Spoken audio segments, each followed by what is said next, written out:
The private helicopter descended through thick morning fog, rotors slicing the air as Cascade City's skyline emerged below. Thaddeus Westbrook tightened his Italian silk tie, staring at the latest profit projections on his tablet. Another record. Quarter. Another billion added to the Westbrook fortune. But the numbers that once thrilled him now blurred meaninglessly before his eyes. What was the point of all this success if there was no one to share it with? As the chopper touched down on the Westbrook Tower helipad, Thad's phone buzzed with a message from his executive assistant. Board expecting quarterly vision statement. Shareholders anxious about European expansion. Thad sighed, pocketing the device. At 45, he had achieved everything his father said he never would. Transformed Westbrook Industries from a regional player into a global powerhouse. Yet the victory felt hollow, a substitution for the family he never had. Before we jump back in, tell us where you're tuning in from.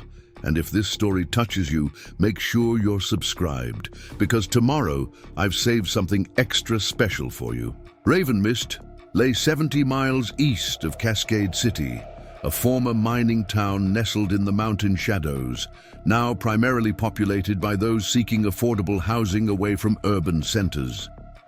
The December morning brought the first significant snowfall, coating the dilapidated main street in pristine white that temporarily masked years of economic decline. Inside a small apartment above the town's struggling hardware store, 10-year-old Jessamine Callaghan carefully wrapped a handcrafted wooden falcon in newspaper while his twin brother Phoenix counted the meager bills spread across their kitchen table. $73, Phoenix announced, disappointment evident in his voice. We need at least 300 more for Mum's medication this month. Zephyr placed the wrapped toy into a weathered backpack alongside other carefully crafted wooden animals. We'll sell more today. The Christmas market in Cascade City should have lots of people. He glanced toward the closed bedroom door where their mother, Jessamine Callaghan, had been resting since her latest health episode. The twins shared a look of unspoken concern, a silent communication honed through years of shouldering adult responsibilities. Phoenix nodded, gathering the money and tucking it into a hidden pocket of his worn coat. We should catch the 7:15 bus. Mr. Larson said he'd give us a ride to the station if we help clear his walkway first. The Westbrook Foundation Winter Charity Gala was typically the highlight of Cascade City's holiday social season, an opportunity for the elite to flaunt their wealth while generating positive press. This year, however, Thad had insisted the event be scaled back, the savings redirected to the Foundation's medical assistance programs. You're ruining tradition, his stepsister Imogen had complained during their morning meeting. Elegant features, arranged in a practiced pout. The gala has always been our statement event. Thad remained unmoved. The statement this year is that we're focusing on actual charity rather than self-congratulation, he replied, signing the revised budget proposal. The foundation exists to help people, not provide Instagram moments for socialites. Imogen's perfectly manicured hand closed around her leather portfolio. Though not blood-related, her mother had married Thad's father when both children were teenagers. She had embraced the Westbrook name with calculated enthusiasm, positioning herself as the family's social ambassador while Thad built the business. Your father would be disappointed by this decision, she said, knowing exactly where to plant the emotional dagger. He understood the importance of perception. Thad's pen paused momentarily. My father understood the importance of profit above all else, he replied, voice deliberately steady. It's taken me 20 years to undo the damage his philosophy caused. The foundation is going to actually help people now. Imogen's smile remained fixed, though her eyes hardened. Speaking of helping people, have you reconsidered my proposal regarding the Raven Mist property development? Those old buildings are a liability. Thad closed the budget folder with finality. Those old buildings house actual human beings who Can't afford your luxury condos? The answer remains no. As Imogen departed, her parting words lingered uncomfortably. You can't save everyone, Thad. Some people aren't meant to be saved. The words echoed in his mind as he stared out at the city skyline, the weight of an unnamed emptiness pressing against his chest. On impulse, Thad reached for his coat. Cancel my afternoon meetings, he instructed his assistant. I need some air. The Harbor View Holiday Market occupied 3 blocks near Cascade City's revitalized waterfront, a maze of festive stalls selling everything from artisanal foods to handcrafted gifts. Thad walked among the crowds anonymously, having swapped his designer suit for casual attire, jeans, a simple sweater, and a charcoal peacoat. No one expected to see Thaddeus Westbrook, CEO of a multi-billion-dollar corporation, browsing market. Stalls on a Tuesday afternoon. The normalcy felt refreshing. For a moment, he was just another person enjoying the holiday atmosphere, rather than the subject of business articles and investment speculation. He paused at a coffee stand, ordering an overpriced peppermint latte, mostly to warm his hands against the December chill. As he waited, his attention was drawn to a small crowd gathering around a modest table set up at the market's edge, away from the premium central locations that commanded higher vendor fees. 2 boys, appearing around 10 years old and identically dressed in mismatched winter clothes, were demonstrating how their wooden toys functioned. One boy was presenting a small carousel that actually turned when a lever was pulled, while the other showed a bird with wings that flapped when a string was tugged. Their table display was clearly homemade, a piece of plywood balanced on milk crates, covered with a threadbare red cloth. Each toy is one of a kind, the first boy was explaining. To the gathered onlookers, my brother carves them and I build the moving parts. The second boy, slightly smaller but otherwise identical to his twin, added, they make great Christmas gifts and they're only $15 each. Thad found himself moving closer, intrigued by the craftsmanship evident even from a distance. The toys were remarkably sophisticated for creations made by children so young. Whimsical animal figures, miniature vehicles with working wheels, tiny carousel horses with surprising detail. More impressive was the boys' salesmanship, polite but persistent, displaying a maturity that seemed incongruous with their obvious poverty. Would you like to see how they work, sir? The question startled Thad from his observations. The smaller twin had approached, holding out a wooden dolphin that appeared to swim through the air when a hidden mechanism was activated. My name's Zephyr, and that's my brother Phoenix, the boy continued, seemingly unfazed by Thad's silence. We make everything ourselves. Thad accepted the offered toy, examining the clever mechanics. This is impressive engineering, he said, genuinely surprised by the quality. Did someone teach you how to make these? Phoenix joined his brother, carefully rearranging their display to feature their remaining inventory. Our mum showed us the basics, but we figured out the moving parts ourselves. She's too sick to help much now. The casual mention of their mother's illness was delivered with the matter-of-fact acceptance of children who had grown accustomed to difficult circumstances. Thad felt an uncomfortable tug of empathy. What's wrong with your mom? He asked, immediately regretting the intrusion. The twins exchanged a quick glance, some unspoken communication passing between them. She has Harlington's syndrome, Phoenix replied, with the careful pronunciation of someone who has heard a complicated term repeated by medical professionals. It's an autoimmune disease that attacks her nervous system.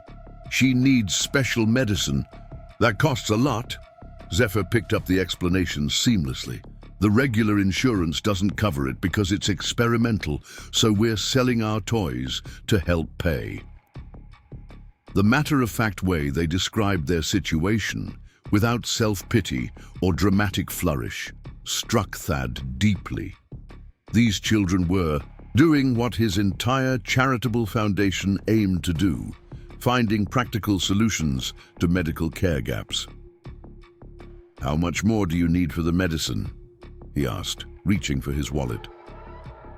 Phoenix's expression grew cautious. "We're not asking for handouts, sir.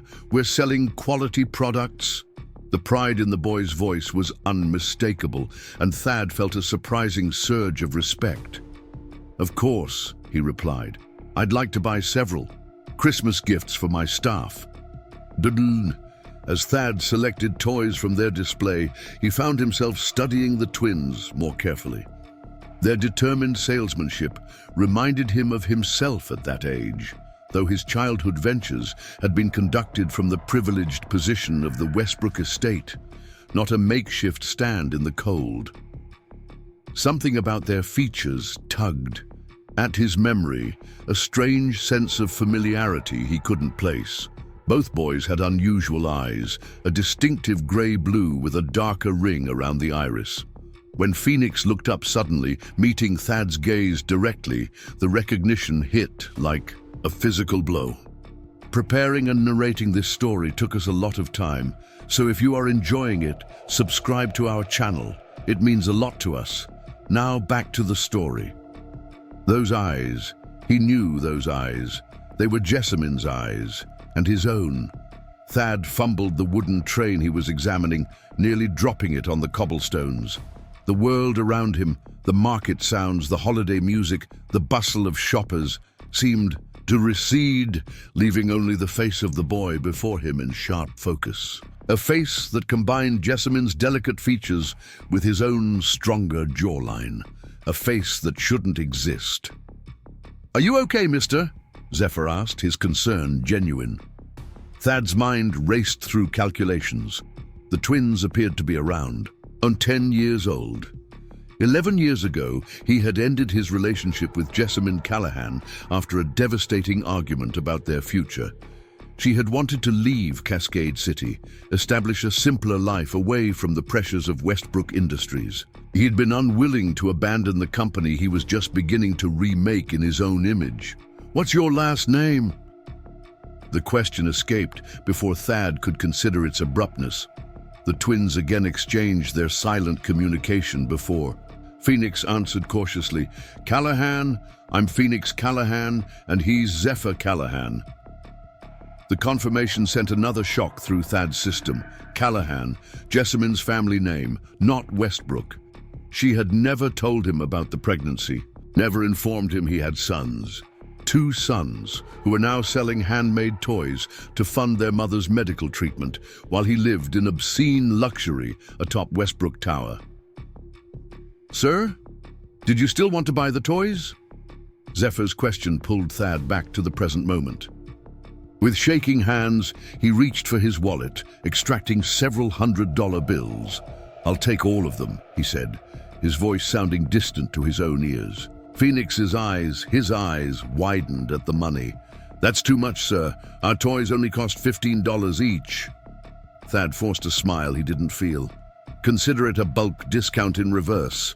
Quality craftsmanship deserves proper compensation." As the twins carefully wrapped his purchases, Thad struggled to maintain his composure. Every movement, every gesture they made seemed to reveal another echo of Jessamine or himself. "Where do you live?" he asked, aiming for casual conversation, while his heart hammered against his ribs. "Raven Mist," Phoenix replied, carefully counting change that Thad had no intention of accepting. "It's about an hour and a half by bus." The mention of Raven Mist struck another chord. The same town Imogen had been pressuring him to redevelop, potentially displacing its residents. Had that been deliberate on her part? Did she somehow know about the twins? The thought seemed paranoid, yet something about the coincidence disturbed him. "Do you boys have a business card, in case I want to order more toys in the future?" The question was transparent, but Thad needed some way to maintain contact, to investigate this impossible situation. Zephyr brightened, reaching into his pocket to produce a carefully hand-drawn card on yellowed cardstock. "Mom helped us make these before she got really sick," he explained, handing it over with evident pride. The card featured a simple logo, two intertwined trees, with the text Twin Woods Creations and a phone number beneath. No address, just the phone number and Raven Mist, Cascade Mountains. Thad pocketed the card as if it were a priceless artifact rather than a child's homemade business card. "I'll be in touch," he promised, gathering the wrapped toys. "Your mother must be very proud of you both." The twins' expressions softened at the mention of Jessamine. "She is," Phoenix said quietly. "We're trying to make things easier for her." As Thad walked away, his mind whirled with implications and questions. How had Jessamine concealed the pregnancy? Why had she never contacted him about child support? Was it possible these weren't his children at all, but some remarkable coincidence of genetics? That last possibility dissolved as he glanced back at the twins, now packing up their remaining inventory. The resemblance was undeniable, from the distinctive Westbrook eyes to certain gestures that mirrored his own with unsettling accuracy. These were his sons, and they were selling handmade toys in the cold, while their mother battled a serious illness in a town on the verge of economic collapse, the very town his company was considering for redevelopment. Back in his office, at Westbrook Tower, Thad placed the wooden toys on his desk, each one a testament to intelligence and creativity he had played no role in nurturing. The guilt was overwhelming. He had spent the past decade building a financial empire while his children, his sons, had grown up without his knowledge, support, or presence. The injustice of it burned in his throat. Thad reached for his phone, then hesitated. What exactly was he planning to do? Call the number on the handmade business card and announce himself as the long-lost father? Demand explanations from Jessamine about why she had kept the twins from him? The situation required delicacy and investigation before any direct approach.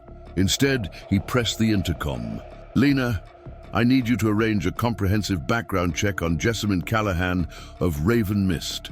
Current address, employment history, medical records, everything. Treat this as highest priority and absolute confidentiality." His assistant's voice betrayed no surprise at the unusual request. "Of course, Mr. Westbrook. Anything specific I should prioritize?" Thad considered the question. "Focus on medical history, current treatment protocols, and any connection to Harlington syndrome. Also," he paused, the words feeling strange on his tongue, "any birth records from approximately 10 years ago." After ending the call, Thad turned to his computer, searching for information on Harlington syndrome. The medical literature was sparse but concerning. A rare autoimmune condition affecting the nervous system, characterized by progressive deterioration, chronic pain, and eventual systemic failure if left untreated. Most alarming was the prognosis without intervention: significant disability. Within 5 years of onset, with mortality rates exceeding 70% within a decade. The experimental treatment the twins had mentioned appeared in only the most recent research, a monoclonal antibody therapy showing promising results in clinical trials, but excluded from standard insurance coverage due to its experimental status and extraordinary cost, approximately $25,000 per monthly treatment cycle. Thad leaned back in his chair, the figures burning in his mind. $25,000 monthly for medication that meant the difference between life and death for Jessamine, a sum that represented less than what he spent on executive lunches each month at Westbrook Industries. The twins had been trying to raise this through the sale of wooden toys at $15 apiece. The magnitude of their struggle compared to the triviality of his own financial concerns created a cognitive dissonance that left him nauseated. The intercom buzzed, interrupting his thoughts. "Mr. Westbrook, Dr. Mendez from the Foundation's Medical Advisory Board is here for your 4:30 meeting." The meeting. Thad had completely forgotten the scheduled review of grant applications with Dr. Cairo Mendez, the brilliant neurologist who had recently joined the Westbrook Foundation's medical advisory team. "Send him in," Thad instructed, hastily gathering his composure. Dr. Mendez entered with his characteristic energy, tall and distinguished with prematurely silver hair, despite being only in his early 40s. "Thaddeus, good to see you," he greeted, shaking hands firmly before noticing the wooden toys arranged on the desk. "Interesting collection. New hobby?" Thad hesitated, then decided on a partial truth. "Handcrafted by some remarkably talented children I met today. They're selling them to fund medical treatment for their mother." Dr. Mendez picked up the wooden dolphin, examining its craftsmanship with appreciation. "Impressive work. What's the mother's condition, if you don't mind my asking?" Thad gestured for the doctor to take a seat. "Harlington's syndrome, apparently. I've just been reading about it." Dr. Mendez's expression changed instantly. Professional interest replacing casual curiosity. "Harlington's? That's exceedingly rare. I've only encountered 3 cases in my entire career." He placed the wooden dolphin back among its companions. "Devastating condition without proper treatment. The new Renexus therapy is showing remarkable promise, but the cost is prohibitive for most patients. These children mentioned their mother needs medication that insurance won't cover," Thad said, watching the doctor's reaction carefully. "Experimental treatment," they said. Dr. Mendez nodded, his expression somber. "That would be Renexus. Insurance companies consider it investigational, despite compelling clinical data. I've been advocating for its inclusion in our foundation's compassionate care program." He extracted a tablet from his briefcase, quickly navigating through files. "In fact, it's one of the proposals I wanted to discuss today. We've identified 7 patients in our service area who would benefit from Renexus therapy but cannot afford it. The foundation could literally save their lives with a targeted grant program." Thad felt a strange sense of synchronicity, as if unseen forces were aligning. "Do you have the patient list with you?" he asked, trying to keep his tone casual. Dr. Mendez handed over his tablet, all anonymized for privacy, of course, but I've included geographic distribution to demonstrate the regional need. Thad scanned the document, breath-catching when he reached patient number 4, female 38, Raven Mist area. Harlington's diagnosis, 3, 5 years prior. Advanced stage 2, progressing to stage 3. Excellent candidate for Renexus therapy. Estimated treatment. Duration, indefinite. Monthly cost, $25,740, including administration and monitoring. "This patient in Raven Mist," Thad said, struggling to maintain his professional demeanor. "What's her prognosis without the treatment?" Dr. Mendez's expression darkened, grim, unfortunately. "Accelerating neurological damage, increasing disability within months, potential respiratory compromise within a year. She has twins dependent on her care, which makes the situation particularly heartbreaking." The confirmation hit Thad like a physical blow. This was his Jessamine, suffering while her sons, their sons, sold toys to strangers in desperation. "The foundation will fund the entire Renexus program," he said, decision made instantly. "All 7 patients, priority implementation. How quickly can we start treatments?" Dr. Mendez appeared momentarily stunned by the immediate approval. "With emergency protocol, we could begin administering within 72 hours for the most critical cases." He studied Thad with newfound curiosity. "That's extraordinarily generous, Thaddeus. The total program cost will exceed $4 million annually." Thad waved away the concern. "Consider it approved. Draft the necessary paperwork for my signature before you leave today."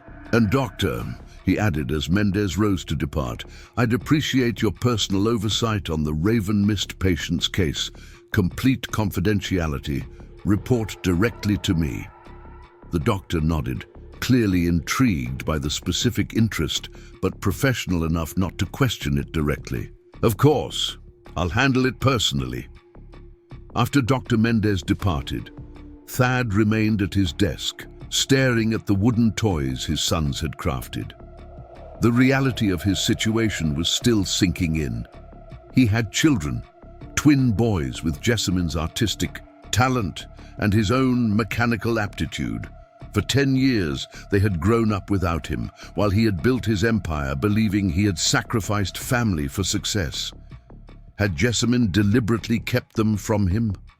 The Jessamine he had known valued honesty above all else. It seemed inconceivable that she would hide his children without compelling reason. Something wasn't adding up. The intercom buzzed again. "Mr. Westbrook, I have the preliminary information you requested on Jessamine Callaghan." Thad straightened, impulse quickening. "Send it through, encrypted to my personal server." Moments later, he was scrolling through the file his security team had assembled with alarming speed. Current address: a small apartment above Larson's Hardware in Ravenmist. Employment: formerly art teacher at Ravenmist Community School, currently on medical leave. Diagnosis: Harlington syndrome, confirmed 5 years prior at Cascade General Hospital. And then the birth records: Phoenix and Zephyr Callaghan, born October 12th, 10 years ago, at Ravenmist Regional Medical Center. Mother: Jessamine Callaghan. Father: unlisted, not denied or unknown, simply blank, as if Jessamine had deliberately chosen to exclude his name rather than deny his paternity. The timing aligned perfectly with their breakup, suggesting she must have been in the earliest stages of pregnancy when they parted ways. Why hadn't she told him? A notification appeared on his screen. Additional records from Jessamine's medical history had been located. Thad opened the file expecting more details about her current condition. Instead, he found psychiatric hospitalization records from Wellspring Behavioral Health dated 11 years ago, immediately following their breakup. Diagnosis: acute stress reaction with dissociative features following partner abandonment during early pregnancy. Patient reports fiancé rejected paternity claim and terminated relationship after consultation with medical specialist who confirmed his infertility. Signs of severe emotional trauma complicated by pregnancy hormones. Thad stared at the screen in disbelief. Infertility? He had never been diagnosed as infertile, and they had never been formally engaged, though they had discussed marriage. None of this made sense. He had ended their relationship because Jessamine wanted to leave Cascade City to escape the pressures of Westbrook Industries and establish a simpler life in a small community. Their breakup had been painful, but centered on incompatible life. Goals, not disputed paternity or infertility claims.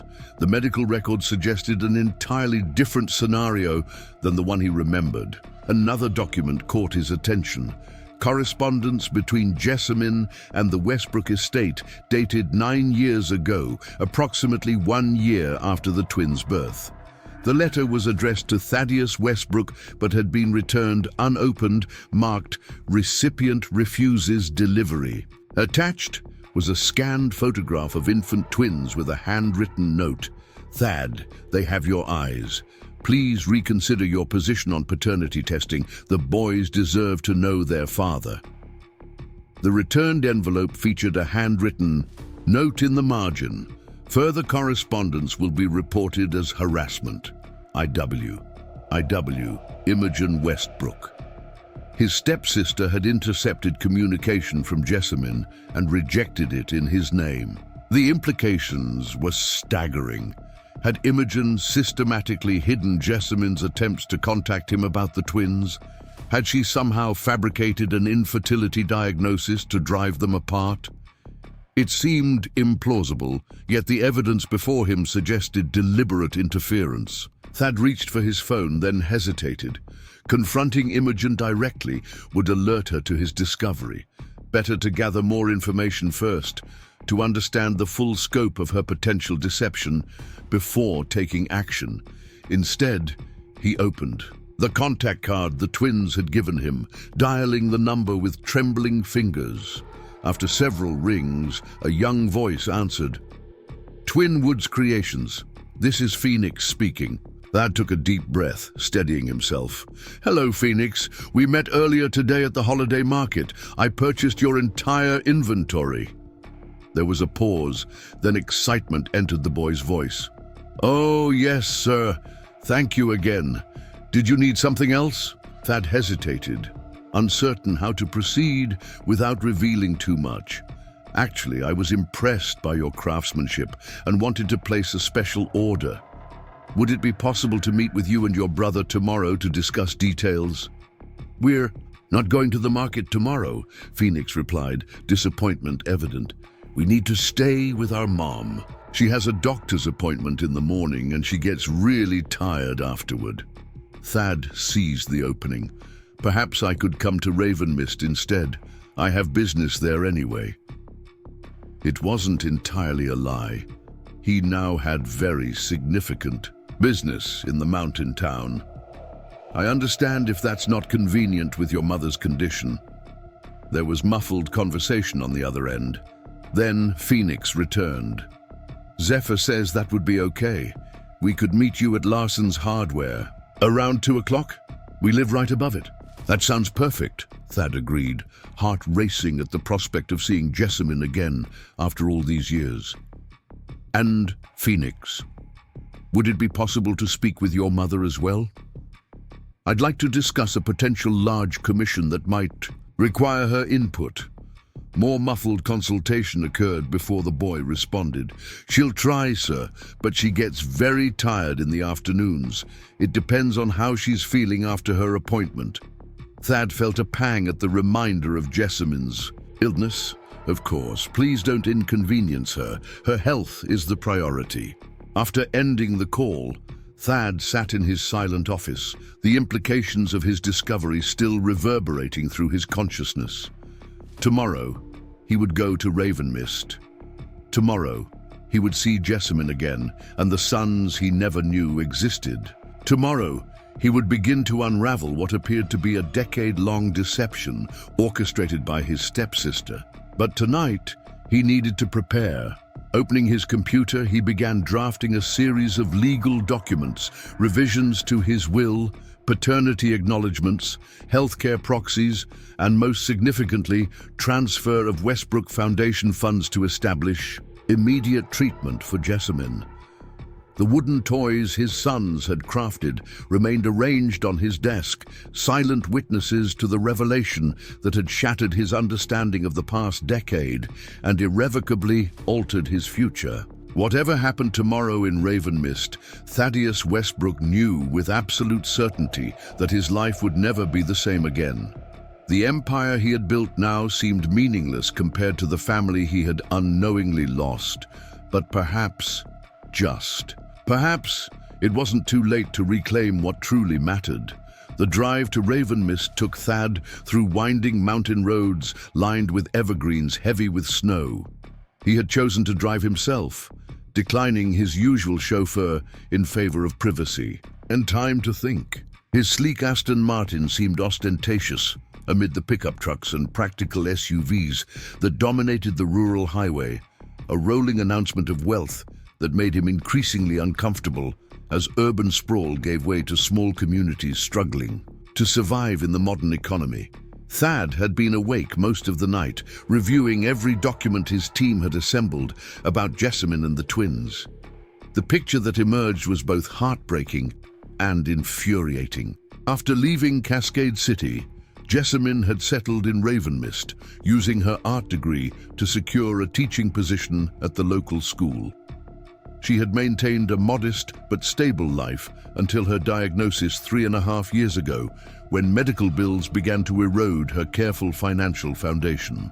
The twins had started their wooden toy business not as a childhood hobby, but out of necessity. initially selling at local craft fairs before expanding to markets in neighboring towns. Their business license, officially registered as Twin Woods, Creations with the Raven Mist Chamber of Commerce, listed both boys as proprietors under Jessamine's guardianship. Most disturbing were the multiple attempts Jessamine had made to contact him over the years. Letters, emails, even certified legal notices, all apparently intercepted before reaching him. His team had discovered a separate email account registered to Imogen that had been used to monitor and delete messages from Jessamine's address before they could reach his inbox. The systematic nature of this interference suggested not impulsive jealousy, but calculated long-term manipulation. What possible motivation could Imogen have for such elaborate deception? As Thad approached Raven Mist's modest welcome sign, population. Dubis 12, founded 1896, his stomach tightened with anxiety. He had contacted Dr. Mendez earlier that morning, confirming that the Foundation's emergency medical protocol had been activated. Jessamine's first Renexus treatment had been scheduled for tomorrow at Emerald Summit Hospital, though she had not yet been notified. Thad had wanted to deliver that news personally, along with so many other revelations and apologies. Main Street Raven Mist presented a study in economic struggle. Once proud brick buildings from the town's mining heyday now housed discount stores, pawn shops, and vacant storefronts with faded "for lease" signs. Holiday decorations, clearly reused for many seasons, had been strung across the street, their cheerful incongruity with the town's evident decline creating a poignant visual narrative. Larson's Hardware occupied a corner building that had once been a grand mercantile, its faded green awning and hand-painted sign suggesting decades of family ownership. Thad parked his car a block away, not wanting to draw attention. As he approached the hardware store, he noticed a side entrance with a worn wooden staircase leading to second-floor apartments. A small sign beside the stairwell read, "Residents Only," with unit numbers including 2B Callaghan. His heart rate accelerated. After 11 years, Jessamine was just up those stairs. And his sons, the children whose existence he had discovered only yesterday, were waiting to discuss wooden toy commissions with a stranger who was actually their father. The hardware store bell jingled as Thad entered, his designer winter coat and Italian leather boots immediately marking him as an outsider. An elderly man behind the counter, presumably Larson himself, looked up with curious appraisal. "Help you find something?" he asked, his tone suggesting he doubted his inventory would satisfy whatever exotic requirement had brought such an obviously wealthy customer to his establishment. "I'm meeting the Callaghan twins," Thad explained, trying to sound casual while his heart hammered against his ribs. "About their wooden toys." Larson's weathered face softened immediately. "Phoenix and Zephyr's handiwork is something special, isn't it? Those boys have more talent in their little fingers than most adults I know." He gestured toward a back staircase. "They're expecting you, said to send you up when you arrived. Second floor, end of the hall." Thad thanked him, moving toward the stairs with legs that suddenly felt leaden. "Those boys are the pride of this town," Larson added, stopping Thad momentarily. "Supporting their mother through all this while keeping straight A's at school. Jessamine raised them right despite everything." The implied questions in the statement were clear. Who was this wealthy stranger, and what was his interest in the struggling family? But Thad merely nodded, unable to form an adequate response. The staircase creaked under his weight, each step bringing him closer to a confrontation he had never anticipated. The hallway was clean but worn, with scuffed floorboards and walls that had been painted many times over decades. At the end, a door marked 2B featured a small wooden plaque carved with the Callaghan name, decorated with the same intertwined tree motif that had appeared on the twins' business card. Before Thad could knock, the door opened to reveal Zephyr, his expression brightening with recognition. "You came. Phoenix said you might not since Ravenmist is so far from the city." The boy stepped back, gesturing for Thad to enter. "We've set up our workshop to show you our process. Phoenix is just finishing a new design." The apartment was small, but immaculately kept, with minimal furniture arranged to maximize the limited space. Evidence of Jessamine's artistic background appeared throughout: watercolor landscapes on the walls, hand-thrown pottery on shelves, fabric hangings adding color and texture to otherwise plain surfaces. More prominent were signs of the twins' woodworking, a designated corner with a small workbench, carefully organized tools and shelves of completed and in-progress creations. Phoenix emerged from what appeared to be a bedroom converted to a workshop, wiping wood dust from his hands onto his jeans. "Hello, sir," he greeted, with the same formal politeness Thad had noted at the market. "Thank you for coming all this way. We've prepared some designs for special order pieces, if you'd like to see them." Thad nodded, finding it difficult to speak. Up close, in their home environment, the boy's resemblance to himself was even more pronounced. Phoenix had his strong jaw and analytical expression, while Zephyr shared his height and the slight asymmetry of his smile. Both had inherited his eyes, the distinctive Westbrook grey-blue that had been passed down through generations. How had he not recognized them immediately as his own? "These are remarkable," Thad managed, examining the detailed sketches the twins had prepared. Phoenix had drawn precise schematics for mechanisms, while Zephyr had created artistic renderings of the finished pieces. Their complementary talents produced results that would be impressive from adult craftsmen, let alone 10-year-old children. "You two work together seamlessly. Mom says we're two halves of one creative brain," Zephyr explained, arranging prototype pieces for Thad's inspection.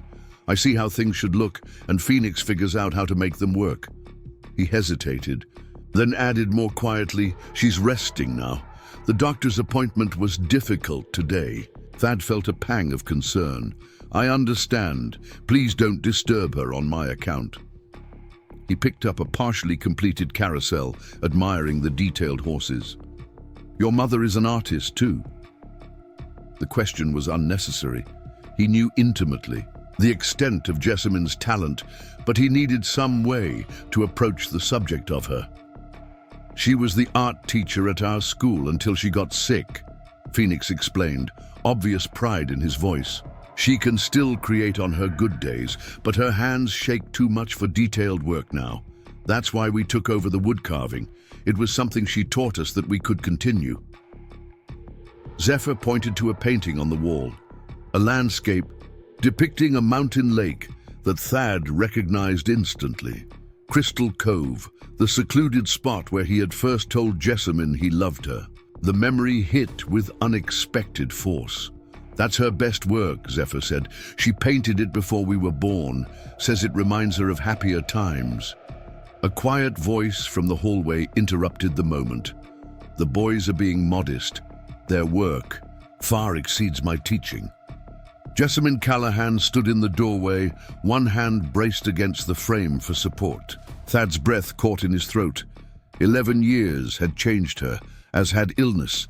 The vibrant, laughing woman who had once challenged his every assumption was now thin, her movements careful and deliberate. Her chestnut hair, once her pride, had been cut to a practical shoulder length, streaked with premature silver. But her remarkable green eyes remained unchanged, intelligent, perceptive, and now widening with shock as she recognized her visitor. "Thaddeus?" His name emerged as a whisper, her free hand moving to her throat in a gesture of disbelief. The twins looked between their mother and Thad in confusion. "Mom, do you know him?" Phoenix asked, his analytical mind clearly processing this unexpected development. Jessamine's gaze never left Thad's face. "We knew each other many years ago." Her voice remained steady despite the evident shock. "Before you were born." The implications of this statement seemed lost on the twins, but the significance hung in the air between the adults. Jessamine took a careful step into the room, her balance seemingly precarious. Thad moved forward instinctively, offering support that she accepted with only momentary hesitation. The contact, his hand at her elbow, steadying her, sent an electric current through him. This was Jessamine, his Jessamine, whom he had believed chose to leave without explanation, the mother of his children, who had faced illness and poverty while he accumulated billions. "Boys," Jessamine said, her voice remarkably controlled given the circumstances, "would you please check on Mrs. Abernathy downstairs?" She mentioned needing help moving her holiday decorations from storage. The twins looked reluctant to leave during this clearly significant moment, but years of respecting their mother's authority won out. After they departed, silence filled the small apartment. "You found us," Jessamine finally said, easing herself onto the worn sofa. "After all this time. Why now, Thad? What changed?" The questions contained no accusation, only genuine puzzlement. She gestured for him to sit in. The adjacent chair, which he did, perched uncomfortably on the edge. "I didn't know," he began, the inadequacy of the words painful even as he spoke them. "Jessamine, I swear to you, yesterday was the first time I learned about Phoenix and Zephyr. I saw them selling their wooden toys at the Harborview Market. When Phoenix looked at me, I recognized your eyes. My eyes. Our eyes in his face." Jessamine's expression shifted from confusion to disbelief. "That's not possible. You rejected my pregnancy announcement. You told me your fertility specialist confirmed you couldn't father children, that I had betrayed you." Her voice tightened with remembered pain. "Your sister showed me the medical reports herself." Thad felt as if the floor had dropped away beneath him. "What? I never received any pregnancy announcement. We broke up because you wanted to leave the city, and I refused to abandon the company." He leaned forward intently. "Jessamine, I was never diagnosed as infertile, and Imogen is my stepsister, not my blood relative. She had no medical reports to show you because they didn't exist." The color drained from Jessamine's already pale face. "That's not what happened," she insisted, though uncertainty had entered her tone. "You called me to your office. You showed me medical documentation confirming 0 sperm count. You accused me of infidelity when I told you I was pregnant. You said..." Her voice broke slightly. "You said you never wanted to see me again, that attempting to pass another man's children as Westbrook's was unforgivable." "I never said those words," Thad replied, horrified.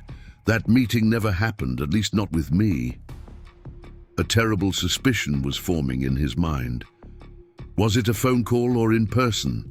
In person, at Westbrook Tower, your office on the IT top floor. Jessamine's certainty was wavering now, her analytical mind processing the implications. "You were wearing your grey suit with the blue tie I gave you for your birthday. Your hair was different, shorter than usual. You seemed colder somehow." Thad's suspicion crystallized into certainty. When exactly was this meeting? The precise date matters, Jessamine. She closed her eyes briefly, reconstructing the painful memory. November 18th, 11 years ago. I had confirmed the pregnancy. That morning, I came to your office without an appointment. Your sister met me in the lobby, said you were expecting me. She seemed almost pleased. November 18th. The date struck Thad with the force of revelation. I was in Tokyo on November 18th, the Nakamura acquisition preliminary meetings. I was out of the country for the entire week. He reached for his phone, pulling up his calendar. History. Look. Tokyo, November 14th through 21st. I wasn't in Cascade City when you had that meeting. Jessamine stared at the calendar evidence, her medical training allowing her to process implications quickly. If you weren't in that office, then who? She trailed off, the answer becoming obvious. Imogen. But why would she impersonate you? Create elaborate medical forgeries? That level of deception is pathological. The trust, Thad replied, pieces finally aligning in his mind.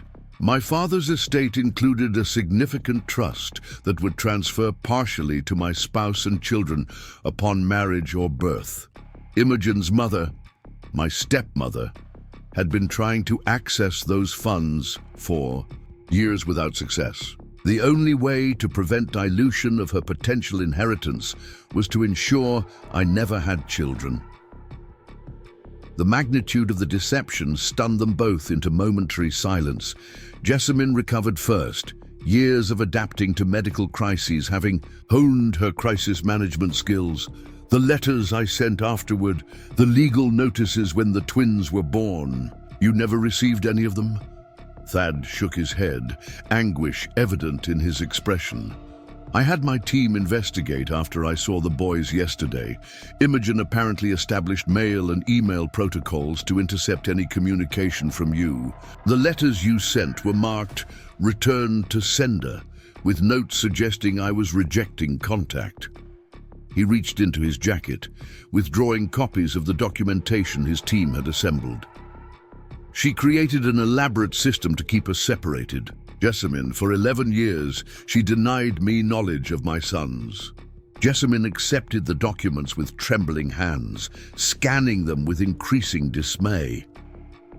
I believed you hated me, she whispered, that you thought I had betrayed you in the worst possible way. When the letters were returned, it confirmed everything. She looked up, green eyes brimming with unshed tears. The boys have asked about their father their entire lives. I told them you didn't want to be found, that it was your choice. I never vilified you to them, Thad. I just said you had made different choices. You raised them alone, Thad said, the guilt overwhelming. While I built an empire thinking I had sacrificed family for success, you were struggling to support our children on a teacher's salary. He gestured around the modest apartment. And when you became ill, they started selling toys to pay for your medication, all while I donated millions to charitable causes, never knowing my own children needed help. Jessamine's expression softened. You didn't know, Thad. This deception wasn't your doing. She glanced toward the door the twins had exited through. But what happens now? You can't simply appear in their lives announcing paternity without preparation.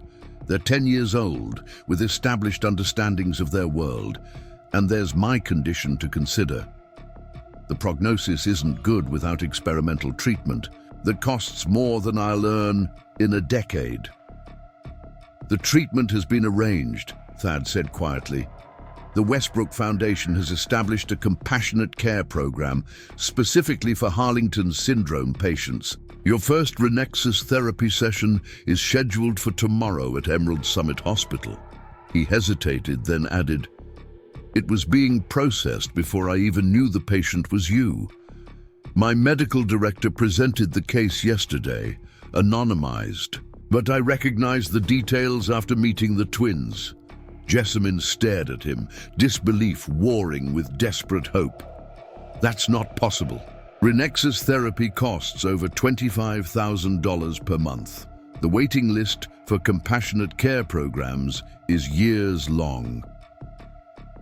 Not when the foundation establishes a new priority initiative with unlimited funding, Thad replied simply. 7 patients in the region will receive treatment, but yours was classified as most urgent. He leaned forward, voice intense. I can't restore the years that were taken from us, Jessamine. I can't undo the struggles you and the boys have endured, but I can ensure you receive the medical care you need. The boys deserve to have their mother healthy. That's non-negotiable, regardless of what you decide about my place in their lives. Jessamine's medical training made her pragmatic about treatment opportunities. The boys mentioned meeting someone who bought all their toys yesterday. That was you, wasn't it? When Thad nodded, she continued, They were so excited. Said it meant we could pay for another month of my medications. They've been carrying that burden, feeling responsible for keeping me alive. Her voice broke slightly. 10-year-olds shouldn't have to shoulder that kind of responsibility. No, they shouldn't, Thad agreed softly. They're extraordinary children, Jessamine. You've raised them with resilience, compassion, and incredible talent. I've missed everything. Their births, first steps, first days of school, all the moments. I didn't even know to miss. He paused, gathering courage for the question that terrified him most. Is there any place for me in their lives now? Would you consider letting me know them, letting them know me? Before Jessamine could respond, the apartment door opened. As the twins returned, they stopped short, sensing the emotional tension in the room. Mrs. Abernathy's decorations are all moved, Phoenix reported, his perceptive gaze moving between the adults. She gave us gingerbread cookies as thanks. He placed a small plate of cookies on the coffee table, then asked directly, "Mum, how do you know Mr. Westbrook?" Thad felt a jolt of surprise. "You know my name?" Zephyr nodded, expression serious. "Beyond his years.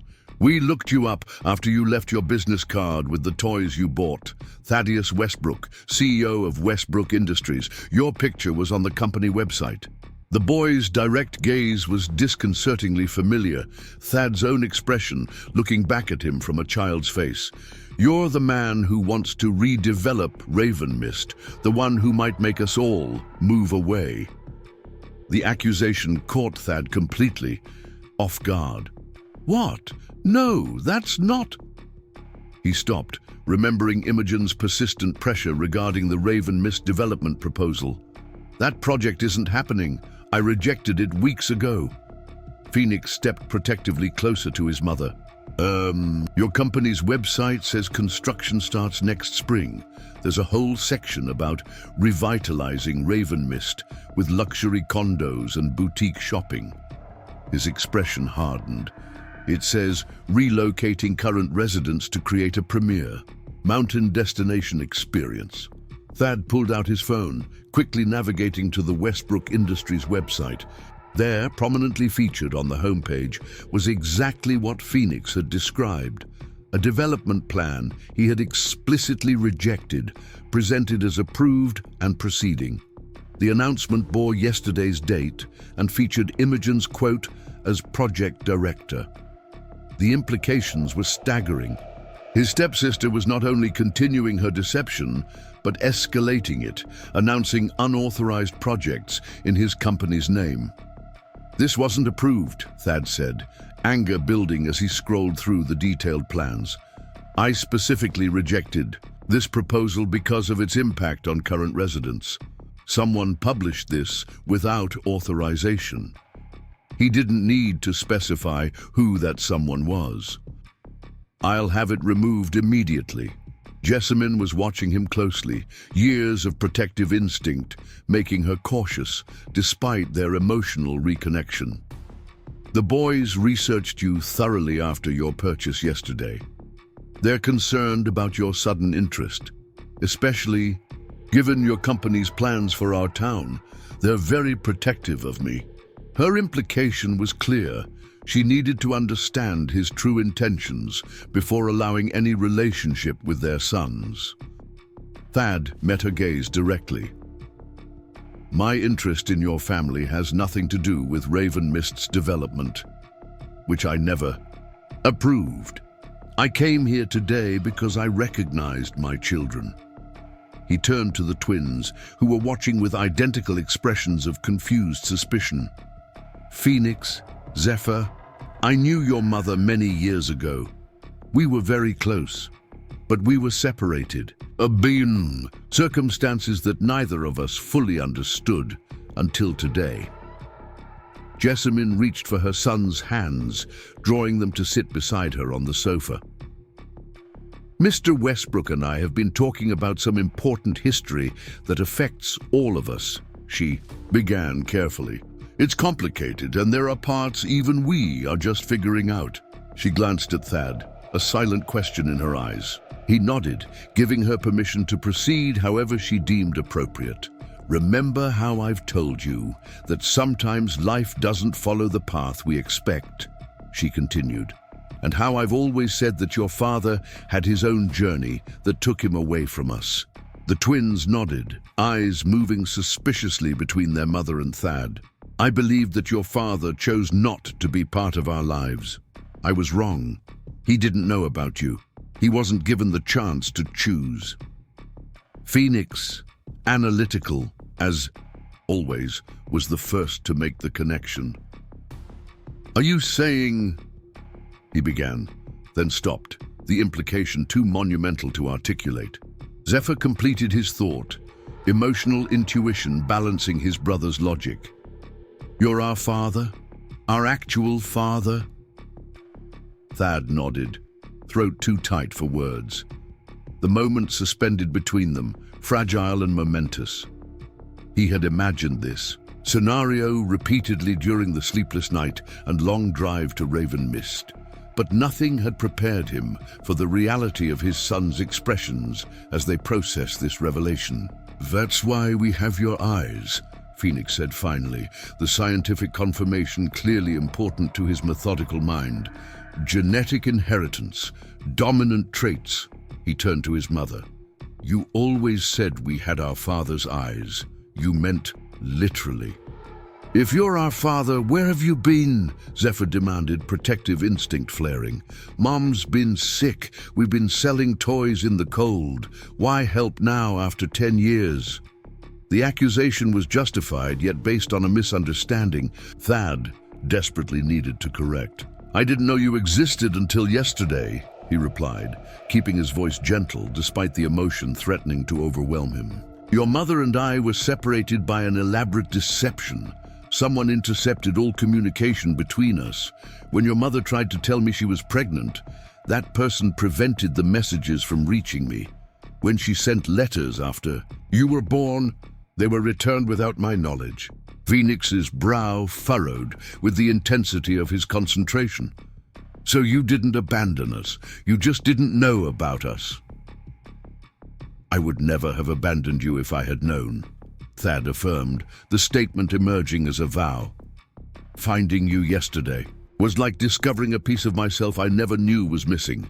You are extraordinary young men, and I have missed 10 years of watching you grow. That loss is immeasurable to me. Zephyr, always more emotionally perceptive, studied Thad's face carefully. You look sad and angry, but not at us. Never at you, Thad assured him. I'm sad about the time we've lost and angry at the person who kept us apart. But mostly, I'm grateful to have found you now and hopeful that you might allow me to be part of your lives going forward. The twins exchanged one of their silent communications, a lifetime of connection allowing wordless consultation. We need to think about this, Phoenix said finally, his mature response belying his young age. It's a lot to process. Of course, Thad agreed immediately. Take all the time you need. I'm not going anywhere. He reached into his jacket, withdrawing business cards with his personal contact information. These have my private numbers. You can reach me anytime, day or night, with questions or just to talk. He placed the cards on the coffee table, careful not to pressure the boys by handing them directly. Jessamine squeezed her son's hands. This is a big day with big emotions.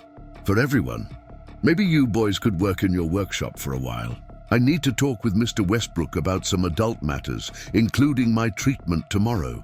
The twins nodded, clearly relieved at the opportunity to process privately. As they headed toward their converted workshop, Jessamine called after them. This doesn't change how much I love you. Nothing ever could. Once they were alone, Jessamine turned to Thad, her expression serious.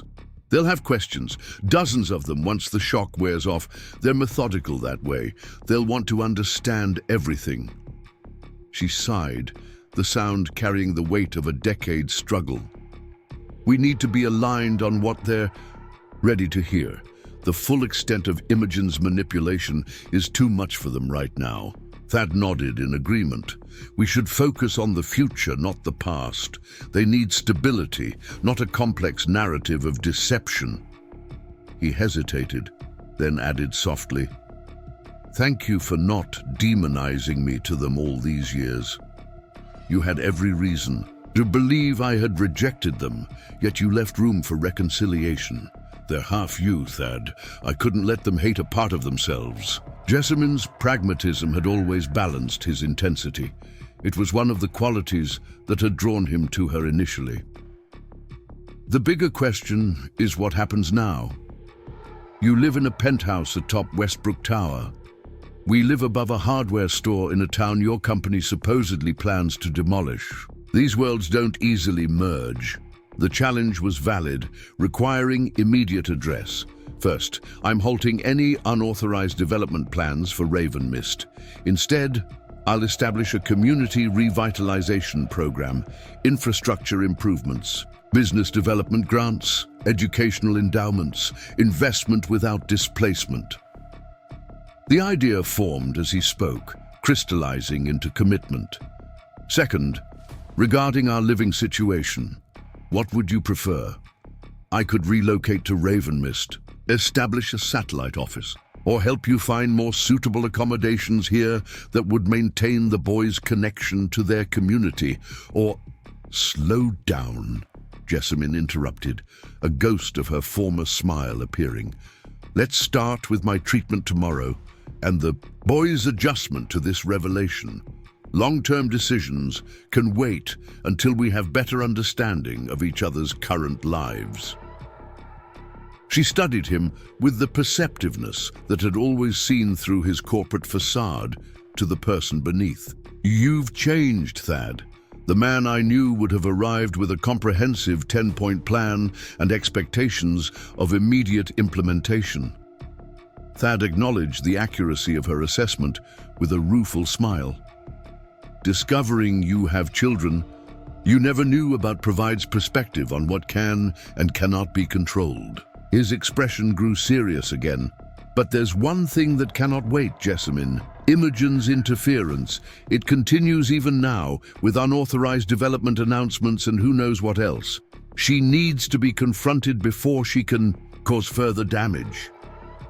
She won't relinquish control easily, Jessamine warned.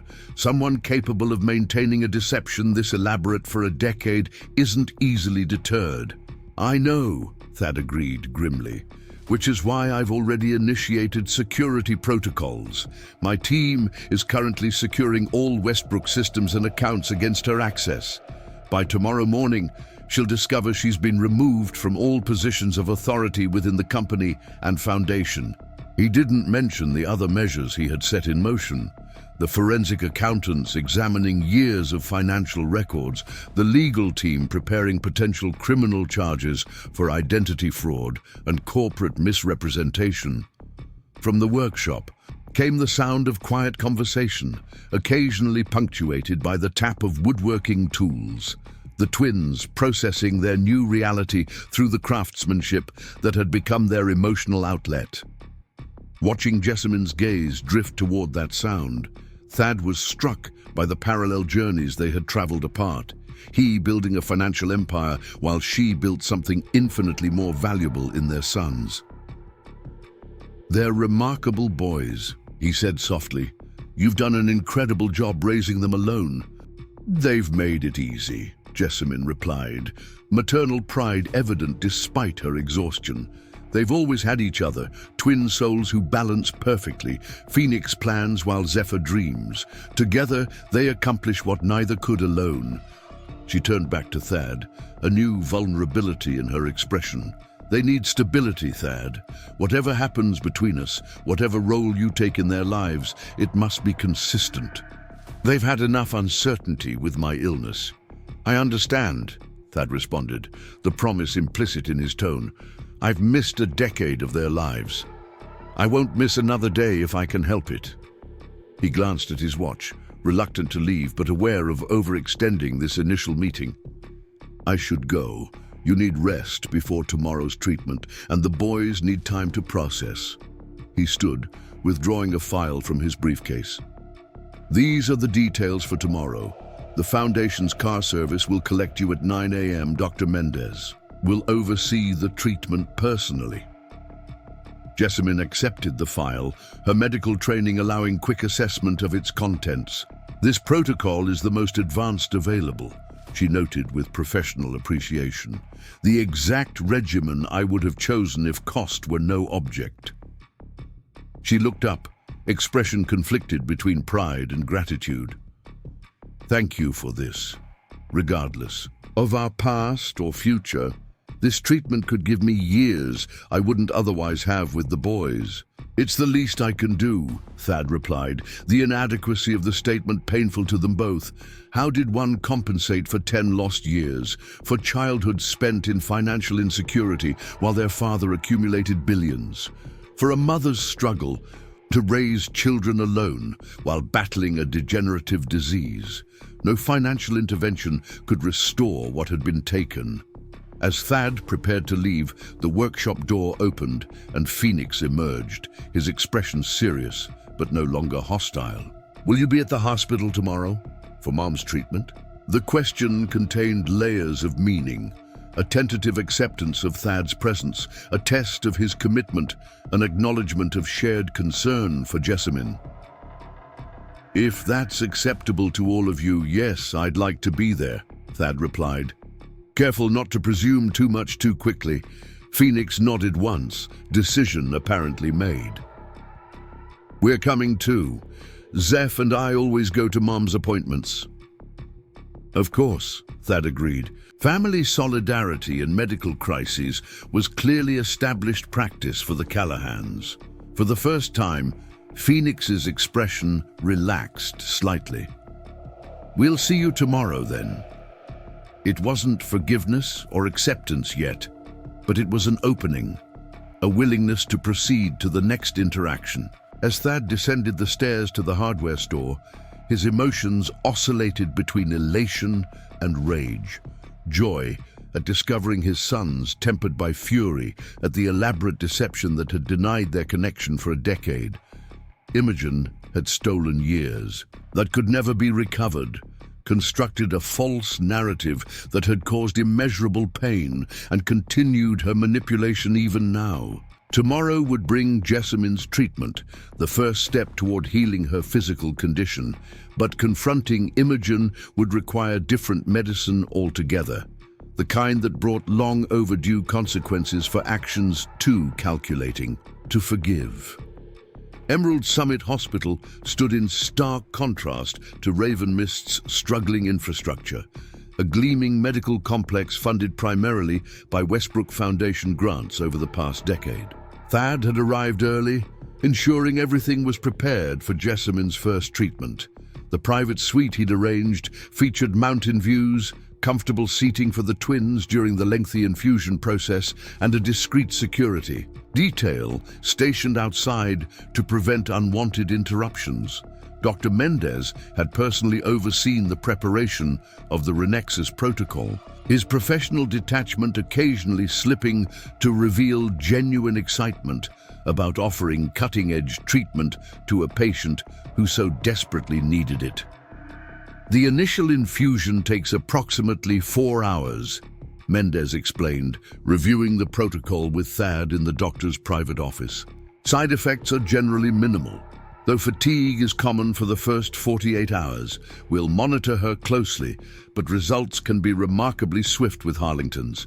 Some patients report significant reduction in tremors and nerve pain within days of the first treatment. And long-term prognosis? Thad asked, the question that had haunted him since discovering Jessamine's condition. Dr. Mendez leaned back in his chair, choosing his words carefully. Clinical trials show disease progression halted in 87% of patients, with actual reversal of symptoms in nearly 60%. Ms. Callaghan's case is moderately advanced, but not yet catastrophic. With consistent treatment, there's every reason to expect significant improvement over the next 6 months. He studied Thad's expression, clearly noting the emotional investment that transcended typical foundation interest. This patient seems particularly important to you. Thad considered how to respond, finally opting for simple truth. She's the mother of my children. Children I didn't know existed until 2 days ago. The admission clearly stunned the doctor, but his professional composure quickly returned. "I see. That explains your specific interest in her case." Mendez closed the file with finality. "Rest assured, she'll receive the absolute highest standard of care. I'll personally oversee every aspect of her treatment regime." The arrival of Jessamine and the twins was announced by a discreet call from the reception desk. Thad met them in the private elevator lobby, noting immediately the toll that anticipation had taken on Jessamine. She moved slowly, leaning slightly on Phoenix for support, while Zephyr hovered protectively on her other side. Both boys watched Thad with cautious expressions, not hostile, but guarded, their protective instincts toward their mother clearly their primary concern. "Good morning," Thad greeted them, deliberately keeping his tone casual despite the emotional significance of the moment. "Dr. Mendez has everything prepared." He addressed the twins directly, respecting their role as Jessamine's caregivers. He's explained that the first treatment takes about 4 hours. The suite has everything you might need while you wait. Food, entertainment, comfortable seating. Phoenix nodded, ever practical. "We brought books and our sketch pads. We always work on designs during Mum's appointments," Zephyr added. "And snacks. Hospital food is expensive." The casual comment, a reflection of years of careful financial management, struck Thad deeply. These children had learned to navigate medical bureaucracy with an efficiency born of necessity, planning for contingencies most adults would overlook. As they ascended in the private elevator, Jessamine seemed to gather her strength, standing straighter. "This is different from my usual treatment floor," she observed, medical training allowing her to note the distinction. "The Foundation's executive medical suite," Thad explained, slightly embarrassed by the obvious luxury. Dr. Mendez felt the extended infusion would be more comfortable here. The suite exceeded even Jessamine's expectations, more luxury hotel than hospital room. It featured plush seating, state-of-the-art monitoring equipment discreetly integrated into the decor, and floor-to-ceiling windows showcasing mountain views. "This is excessive," she murmured, though her expression betrayed appreciation for the comfort. The twins immediately claimed a window-side table, unpacking their design materials with practiced efficiency. They had clearly developed routines for these medical vigils, creating a sense of normalcy within clinical environments. Dr. Mendez arrived with 2 nurses, greeting Jessamine with professional warmth. "Ms. Callaghan, I've reviewed your complete medical history. The Renexus therapy we're beginning today is specifically calibrated for your Harlington's presentation." He guided her to a treatment chair that more resembled a high-end recliner. The initial infusion process takes approximately 4 hours. You may experience mild discomfort at the injection site, but most patients find they can read, converse, or even nap during treatment. As the medical team began establishing the infusion line, Thad found himself standing awkwardly to the side, uncertain of his role in this well-established family routine. Phoenix solved the dilemma, gesturing to the empty chair at their table. "You can sit with us if you want. We're working on a new toy design." The invitation, while cautiously delivered, represented significant progress from yesterday's suspicion. Thad accepted gratefully, sliding into the indicated seat. "What are you designing?" he asked, genuinely curious about their creative process. Zephyr pushed a sketch toward him, a complex wooden puzzle box with moving panels. "It's a special commission for Mr. Larson's grandson. His birthday is next month." Phoenix added the technical specifications beside his brother's artistic rendering. "The panels will slide in specific sequences to reveal hidden compartments. We're still working out the internal mechanism." Thad studied the design with growing admiration. "This is remarkably sophisticated engineering. Have you considered using magnetic catches for the secondary compartments? It would allow for smoother transitions between panels." The twins exchanged interested glances, professional curiosity temporarily overriding personal caution. "Show us what you mean," Phoenix requested, sliding him a blank sheet of paper. For the next hour, as Jessamine's treatment progressed under Dr. Mendez's supervision, Thad found himself absorbed in a detailed technical discussion with his sons. Their complementary approaches to design, Phoenix's analytical precision, and Zephyr's artistic vision created a creative synergy that Thad recognized from his own most successful engineering projects. More striking was the realization that these talents had developed naturally, without his guidance, yet mirrored his own strengths in ways that genetics alone couldn't explain. "You understand mechanics really well," Phoenix observed, studying Thad's suggestion for the puzzle box's internal locking system. "Most adults just think our toys are cute, not engineering challenges." The comment contained both compliment and question, an indirect probe about shared abilities and interests. Thad recognized the opportunity to establish genuine connection.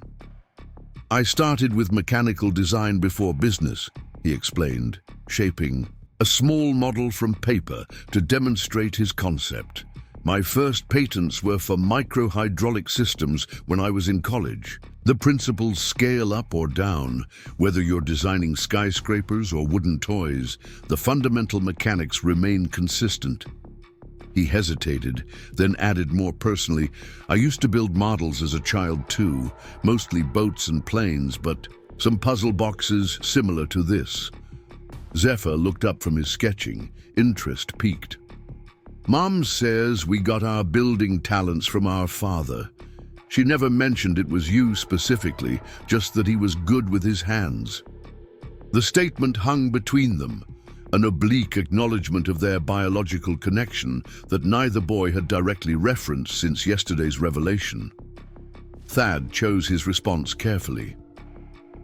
"Your mother is generous to credit me, but your talents are entirely your own. You've developed skills I never possessed at your age." He glanced toward Jessamine, who was watching their interaction with a complex expression, caution, hope, and something else he couldn't quite identify. When their eyes met, she offered a small smile of encouragement before returning her attention to Dr. Mendez's explanation of the treatment protocol. The moment was interrupted by Thad's phone vibrating. He checked the screen, noting his security chief's identifier. "Excuse me, I need to take this," he apologized, stepping away from the table. Jenkins' update was concise but significant. "Ms. Westbrook attempted to access the executive accounts this morning, found herself locked out. She's currently on her way to Emerald Summit. Security has been alerted not to allow her entry to the executive floor without your explicit authorization." Imogen coming here was unexpected, but not entirely surprising. Her access to Westbrook systems had been revoked overnight. Financial authorizations cancelled, email accounts suspended pending investigation. Finding herself suddenly powerless, she would naturally seek direct confrontation. "Maintain the security protocols," Thad instructed. "If she attempts forced entry, have her escorted from the premises. I'll handle this situation personally when the time comes." After ending the call, he turned to find Phoenix watching him with that analytical gaze that missed nothing. "Problem?" the boy asked, his protective instincts clearly extending to any potential threats during his mother's vulnerable state. Thad considered how much to share, opting for measured honesty. "A business associate has discovered certain changes I've implemented. She's not pleased and may attempt to interrupt your mother's treatment. Security will ensure that doesn't happen." Phoenix absorbed this with surprising maturity. "Your sister, the one who kept the letters from you?" When Thad nodded, somewhat startled by the boy's perceptiveness, Phoenix continued, "We heard you and Mom talking yesterday. Not everything, but enough." He glanced at his brother, who nodded confirmation of their shared knowledge. "We know someone tried to keep us apart on purpose, someone who didn't want us to be a family." The matter-of-fact assessment, delivered without self-pity or dramatic emphasis, struck Thad deeply. These children had processed complicated adult deception with remarkable clarity and resilience. "Yes," he confirmed simply, "but that person no longer has the power to interfere. Your mother's treatment will proceed without interruption, I promise. You that..." As if summoned by their discussion, Thad's phone rang again. This time it was the security desk. "Sir, Ms. Westbrook is insisting on access to the executive medical suite. She's becoming disruptive." In the background, Thad could hear Imogen's raised voice demanding immediate compliance with her instructions. "I'll be down momentarily," he replied, ending the call with grim determination. Jessamine had evidently overheard as she gestured him toward her treatment chair. "Go," she said quietly when he approached. "Handle what needs handling. The boys and I will be fine here with Dr. Mendez." Her calm acceptance of the situation, her willingness to trust him with this conflict, despite their complicated history, felt like absolution Thad hadn't earned but desperately needed. "This won't take long," he promised, then addressed the twins. "I need to resolve a situation downstairs. Will you stay with your mother until I return?" The question acknowledged their caretaker role while respectfully requesting their continued presence. Both boys nodded seriously, already repositioning their materials closer to Jessamine's treatment chair. As Thad rode the elevator down to the main lobby, he found himself unexpectedly calm. The rage that had built over the past 48 hours as he discovered the extent of Imogen's manipulation had transformed into something colder and more focused. This confrontation was long overdue, and he was prepared to end Imogen's interference permanently. The scene in the lobby was exactly as he'd anticipated. Imogen stood at the security desk, impeccably dressed in a designer suit that cost more than most Raven Mist residents earned in months, her voice carrying the entitled edge that had characterized their interactions since childhood. "This is absurd. I'm Imogen Westbrook. My family's foundation literally built this hospital.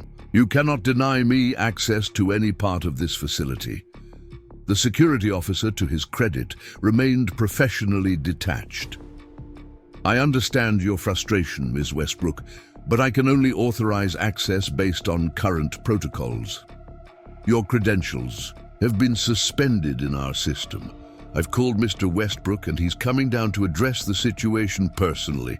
"Thaddeus is here?" Imogen's surprise quickly shifted to calculation. Of course, that explains everything.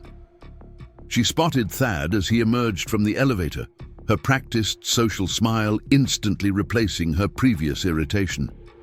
"Thad, darling, there seems to be some ridiculous technical error with my security clearance. Would you please straighten this out?" Thad approached steadily, maintaining a professional distance. "There's no error, Imogen. Your access has been deliberately revoked to this facility, to Westbrook Tower, to all company and foundation accounts and properties." He gestured toward a small private consultation room off the main lobby. "We should continue this conversation privately." Imogen's smile faltered slightly, but she followed him into the room with the confidence of someone who had successfully manipulated her way out of countless difficult situations. Once the door closed behind them, her demeanor shifted instantly. "What exactly do you think you're doing, Thad? I've spent the entire morning locked out of systems I've managed for a decade. The Tokyo investors are waiting for authorization documentation that I can't access. The Foundation Grant Committee meeting had to be rescheduled because my credentials were denied." "Those responsibilities are no longer yours," Thad replied evenly. "Your employment with Westbrook Industries and the Foundation has been terminated, effective immediately. Security is currently clearing your office, and personal belongings will be delivered to your residence." For perhaps the first time in their long association, Thad witnessed genuine shock overtake Imogen's carefully cultivated composure. "You can't be serious. On what grounds could you possibly justify this?" I've dedicated my life to Westbrook Enterprises. The foundation's social standing is entirely my creation. On what grounds? Thad's voice remained controlled, but ice had entered his tone. Let's start with documented evidence of mail and email interception spanning 11 years, forgery of medical records, impersonation, identity fraud, deliberate misrepresentation of corporate decisions, unauthorized announcements of rejected development projects. He allowed each accusation to land before delivering the final blow. And most significantly, the deliberate systematic separation of a father from his children through elaborate, sustained deception. Imogen's face paled, then flushed with anger. So you found Victoria's little bastards. I wondered when that might happen, given how often they're paraded around charity events. The deliberate mistake regarding Jessamine's name confirmed Thad's suspicion that Imogen had never bothered to learn anything substantial about the woman whose life she had so casually destroyed. Her name is Jessamine Callaghan, Thad corrected, coldly. And the children you so dismissively reference are my sons, Phoenix and Zephyr. They are not bastards. They are Westbrooks, my legal heirs, and the future of everything you've tried to control. Imogen's laugh held no humor. Legal heirs? Hardly. You have no marriage certificate, no paternity acknowledgement, no legal connection whatsoever to those children or their gold-digging mother. She walked away 11 years ago rather than fight for child support. Hardly the actions of someone confident in her paternity claims. She walked away because you impersonated me, Thad countered, his control slipping slightly as anger resurfaced. You showed her falsified medical records claiming I was sterile.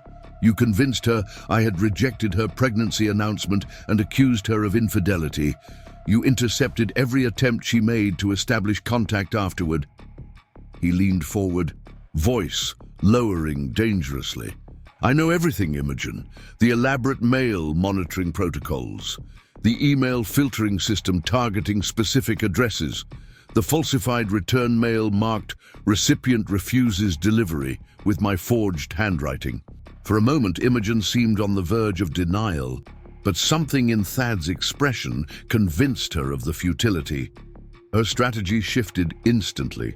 You can't prove any of that. Even if you could, the statute of limitations has long expired on most of those alleged actions. Her confidence returned as she smoothed her jacket with manicured hands. As for the children, even if they are biologically yours, which remains questionable given the mother's circumstances, establishing legal paternity after a decade of absence would require extensive court proceedings. Proceedings that would generate exactly the kind of publicity that Westbrook Industries cannot afford during the Nakamura negotiations. The calculation behind her response, the immediate pivot to leverage and threat, confirmed everything Thad had come to understand about his stepsister over the past 48 hours. He'd spent a decade believing they shared familial loyalty, despite their different bloodlines. The reality was far simpler and uglier. Imogen had never seen him as family, only as an obstacle to the Westbrook fortune she coveted. You miscalculate. On several points, Thad replied, activating his phone to display a document. First, paternity has already been legally established through DNA testing conducted yesterday with Ms. Callaghan's consent as the children's guardian. The results are conclusive and have been filed with the appropriate authorities. He swiped to another document. Second, I've already authorized a comprehensive forensic investigation of all communication systems and financial records associated with your activities. The statute of limitations may have expired on some actions, but not on the ongoing pattern of fraud, particularly regarding corporate misrepresentation. He allowed these facts to register before delivering the final point. Most significantly, you failed to understand that I no longer care about the publicity, the negotiations, or any aspect of Westbrook Industries that conflicts with my responsibilities to my family.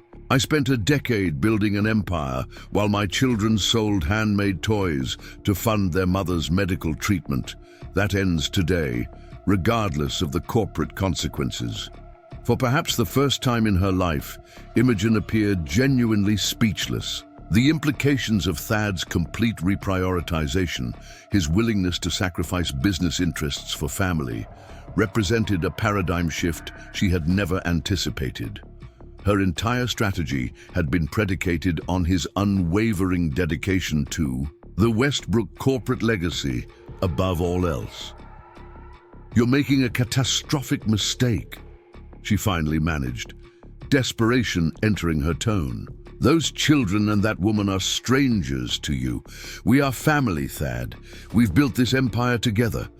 Whatever you think I've done was to protect our shared interests. The Westbrook name means something because of our partnership." "We were never family," Thad corrected quietly. "You were a parasite attached to the Westbrook resources, using my father's marriage to your mother as your point of entry. Everything you've done, from sabotaging my relationship with Jessamine to your current development schemes, has been to secure your access to wealth you didn't earn and don't deserve." He opened the consultation room door, signaling the end of their conversation. "Security will escort you from the premises. Your personal effects will be delivered to your residence by courier. Any attempt to access Westbrook properties or systems will be treated as trespassing and prosecuted accordingly." As Imogen stood frozen in disbelief, Thad added one final point. "The trust my father established, which you've been so desperately trying to control for decades, transfers automatically to my children upon legal acknowledgement of paternity. That transfer was completed this morning. Your financial connection to the Westbrook name is permanently severed." The security officers waiting outside stepped forward at Thad's gesture. "Please escort Ms. Westbrook to the main entrance," he instructed, deliberately omitting her borrowed surname. "She is no longer authorized on these premises." As Imogen was led away, her stunned silence more revealing than any verbal response could have been, Thad felt an unexpected lightness. The confrontation he had dreaded had proven remarkably straightforward, once Imogen's manipulative power was neutralized by simple truth. When Thad returned to the executive medical suite, he found a transformed atmosphere. Dr. Mendez was reviewing post-infusion protocols with Jessamine, whose complexion already showed subtle improvement. Less pallor, more vitality. The twins had abandoned their design work in favor of a board game apparently provided by the hospital staff, their competitive banter creating a background soundtrack of normalcy that struck Thad as precious beyond measure. "Everything resolved?" Jessamine asked quietly when he approached her treatment chair. The question encompassed far more than the immediate confrontation with Imogen. It sought reassurance about the larger path forward, for her treatment, for the twins' stability, for whatever complicated family structure might emerge from these revelations. "Yes," Thad affirmed simply, "completely and permanently." He glanced toward the twins, who had paused their game to observe this exchange with identical expressions of cautious hope. "How are you feeling? Dr. Mendez mentioned the initial treatment can cause fatigue." "Actually, I feel better than I have in months," Jessamine replied, flexing her fingers experimentally. "The tremors are already less pronounced. Dr. Mendez says that's unusually rapid response, possibly indicating high compatibility with the treatment protocol." The clinical assessment was delivered with professional detachment, but the underlying emotion, hope after years of steady decline, was evident in her voice. Phoenix and Zephyr abandoned their game entirely, moving to join the adults. "Does this mean you'll get better, Mom? Really better?" Zephyr asked, the question containing all the vulnerable hope of a child who had watched his mother's health deteriorate for years. Jessamine reached for her son's hands, including them in this critical moment, as she had clearly done throughout. Their lives. Dr. Mendez believes the treatment will stop the disease progression, she explained carefully, medical training evident in her balanced presentation. There's also good chance of improvement in symptoms over time with continued therapy. This is the most promising option available, and we're incredibly fortunate to have access to it. She glanced at Thad, acknowledging his role in this potentially life-changing intervention. The important thing, Thad added, careful not to overstep, but wanting to contribute reassurance, is that your mother will receive whatever medical support she needs, for as long as she needs it. That's non-negotiable, and guaranteed regardless of any other circumstances.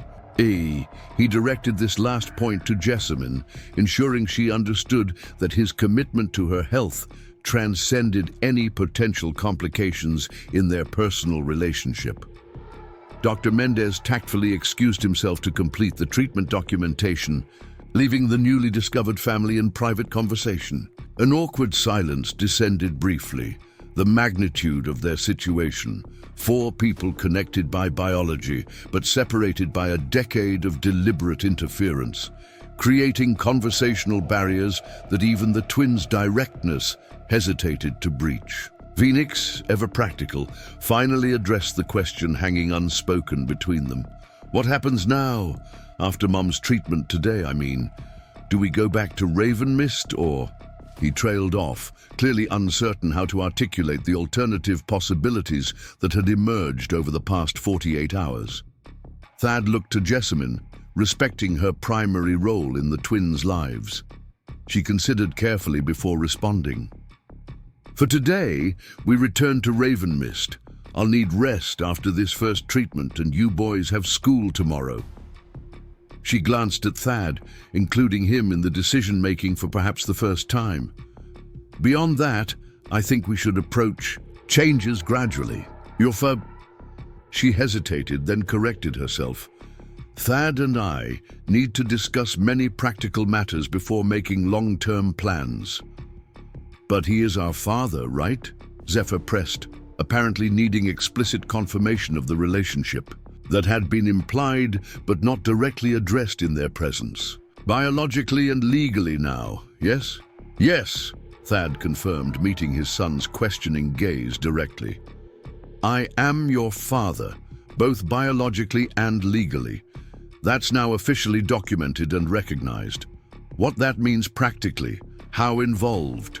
I'll be in your daily lives, where we'll all live, how we'll function as a family. Those are details we'll work out together at whatever pace feels comfortable for everyone. The twins exchanged one of their silent communications, some unspoken consensus apparently reached between them. We want to know you, Phoenix stated directly. We've always wanted to know our father, but Mom comes first. Her health, her comfort, that's non-negotiable. The formal phrasing, clearly borrowed from Thad's earlier statement about medical support, carried all the seriousness a 10-year-old could muster. Absolutely agreed, Thad responded without hesitation. Your mother's well-being is the priority. Everything else can develop naturally, at whatever pace feels right. He hesitated, then added more personally, I've missed 10 years of your lives. I'd like the chance to be present for whatever time comes next, in whatever capacity you're comfortable with. The sincerity of this statement seemed to satisfy even Phoenix's cautious assessment. Zephyr, always more emotionally expressive, offered the first genuine smile Thad had received from either boy. We could show you our full workshop in Ravenmist.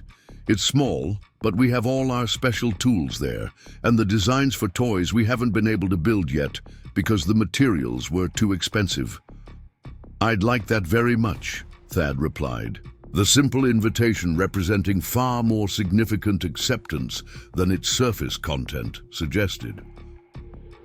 Perhaps after your mother has rested from today's treatment. He glanced at Jessamine, seeking her approval for this tentative scheduling. Her slight nod contained permission and something more, a cautious optimism that transcended the medical treatment's potential physical benefits. As Dr. Mendez returned to complete Jessamine's discharge process, Thad found himself experiencing an emotion he hadn't anticipated amid all the complex reactions of the past 48 hours. Profound gratitude. Despite the decade of deception, despite the years of separation and hardship, he had been granted an opportunity that many never receive. The chance to know his children, to support the extraordinary woman who had raised them, to potentially create a family from fragments that should never have been broken. The future remained uncertain. Practical questions about living arrangements, educational considerations, integration of vastly different lifestyles, and the complex legal aftermath of Imogen's systematic deception all required attention. But watching Phoenix and Zephyr gather their mother's belongings with practiced efficiency, their movements synchronized by years of mutual support, Thad understood with sudden clarity that these practical challenges were trivial compared to the gift he had received, the chance to be father to these remarkable boys, to contribute to their future development, to know them as the unique individuals Jessamine had nurtured despite impossible circumstances. Whatever path forward they created together, however unconventional or complicated their family structure might become, it would be built on truth rather than deception, presence rather than absence, choice rather than manipulation. For the first time in a decade, Thaddeus Westbrook felt the hollow empire he had constructed begin to fill with something of actual value, the possibility of genuine connection with the family he never knew he had. Up next, you've got two more standout stories right on your screen. If this one hit the mark, you won't want to pass these up. Just click and check them out.